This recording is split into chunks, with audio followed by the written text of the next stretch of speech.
এটা কিছু মানুষের স্বভাব, নষ্ট করা, অপচয় করা। নিজের বাড়িতে এসে কতটা নষ্ট করে সেটা তো আর কেউ দেখতে আসে না, কিন্তু বাড়ির বাইরে যখন কোথাও সে নেমন্ত্রণ খেতে যায় তখন দেখা যায় যে কতটা সে নষ্ট করতে পারে। শুধু কোথাও নেমন্তন্ন খেতে গিয়ে নয়, সেই জিনিসটাও নয়, শুধু ড্রেসের ব্যাপারেও এরা হয়তো দেখা গেল একটা ড্রেস একদিন পরলো, পরার পর আর পরে না, সেই ড্রেসটাকে সে ফেলে দেয় বা কিছু করে। তবে হ্যাঁ, যদি কাউকে সে দিয়ে দেয় সবে, তবে সেটা তো খুবই ভালো, তাহলে আর একটা মানুষ পড়তে পারছে সেই জিনিসটা। আর খাবারের বেলায় দেখা যায় বাড়িতে হয়তো তারা চেটে পুটে সবটাই খায় কিনা কে জানে, কিন্তু বিশেষ করে বিয়ে বাড়িতে গেলে দেখা যায় যে তারা বিয়ে বাড়ি থেকে জিনিসগুলো নিচ্ছে আর নষ্ট করছে, নিচ্ছে আর নষ্ট করছে। মানে মাঝখানে যে বাটিটা বা ডাস্টবিনটা দেওয়া হয় দেখা যায় সেটা একদম ভরে যাচ্ছে, উপচে পড়ছে, কিন্তু তারপরেও তারা নিয়ে যাচ্ছে। তো এই ধরনের মানুষগুলো অপচয় করে যে কতটা শান্তি পায়, কতটা ভালো লাগে তাদের, বুঝতে পারি না। তারা কেন এটা বোঝে না যে এই খাবারটা যদি থাকে আর একটা মানুষ খেতে পারে, বা যদি সেদিন সব খাবারগুলো শেষ নাও হয়, পরের দিন থাকলে কোনো মানুষকে দিলে সে খেতে পারবে, নষ্ট তো হবে না, একটা মানুষ খেয়ে বাঁচবে। এছাড়া দেখা যায় যে অনেক ক্ষেত্রে বড় বড় রেস্টুরেন্টে বিশেষ করে দেখা যায় যাদের প্রচুর টাকা আছে তারা প্রচুর প্রচুর খাবার নেয়।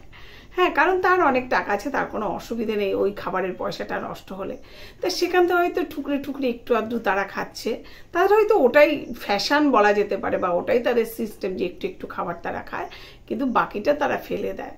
তো এই যে বাকিটা ফেলে দেয়, এই ফেলে দেওয়া খাবারটা মানে তারা যে খাবারটা প্লেটে রেখে রেখে উঠে যাচ্ছে, সেখান থেকে কিন্তু খুব সামান্যতম অংশ তারা খাচ্ছে, খুব বেশি তারা খাচ্ছে না।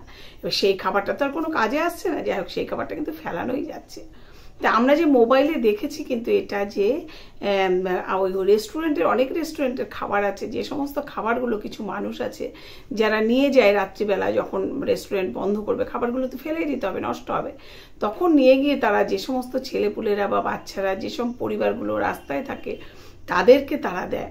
তাই যাই হোক, কিছু মানুষ তো খেয়ে বাঁচছে, তারা হয়তো সামান্যতম খাবারটাকে সারাটা দিন কাটায়, তা তাদেরকে দিলে পরে তারা যে কি আনন্দ ওই খাবারগুলো খায় সেটা না দেখলে তো বোঝা যায় না। তাই এই যে নষ্ট করার প্রবণতা বা নষ্ট করার সাহস, ক্ষমতা, সবটাই তাদের মধ্যে বড্ড বেশি এই মানুষগুলোর মধ্যে।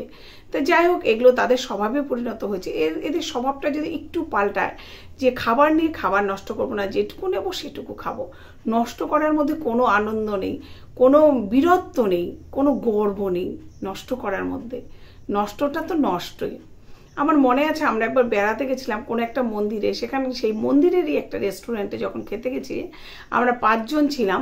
তা আমরা পোলাও অর্ডার করেছিলাম 5 প্লেট। তখন তারাই আমাদেরকে বললেন যে না, 5 প্লেট আপনাদের লাগবে না, আপনারা 4 প্লেট নিন, 4 প্লেটকে আমরা 5টাতে ভাগ করে দিচ্ছি, দেখবেন ওতেই আপনাদের হয়ে যাবে, লাগলে পরে দেবো। তা দেখলাম সত্যি 4 প্লেটেই কিন্তু আমাদের পেট ভরে গেছে।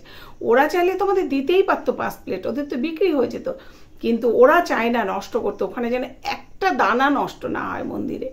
তা যদি আমরা কিনে খাচ্ছি কিন্তু সেখানে কিন্তু তবুও না। এটাই তো মানুষের এই বিবেকটাই থাকাই প্রয়োজন যে না, আমরা কোনো কিছু নষ্ট করব না, যতই আমরা পয়সা দিয়ে কিনি না কেন। তবে আগের যুগের মানুষ কিন্তু বলে যে অভিশাপ দেয়, নষ্ট করলে সেই জিনিসটা অভিশাপ দেয়। তবে এটা কিন্তু আমিও মানি, নষ্ট করতে আমি একদম পছন্দ করি না। আর আমি চাইবো কোনো মানুষই যেন কোনো কিছু নষ্ট না করে। নষ্ট করে কি হবে, নষ্ট করে লাভটা কি? তোমার পয়সা আছে বলে তুমি নষ্ট করবে, এটা করো না। নষ্ট করার মধ্যে ওই যে বললাম কোনো লাভ নেই। তাই কেউ কোনো কিছু না করাটাই, নষ্ট না করাটাই ভালো। যেটুকু প্রয়োজন সেইটুকু নাও, সেইটুকু খাও, বা যেটুকু প্রয়োজন সেইটুকু কেনো, তাহলেই সেটাই ঠিক হবে।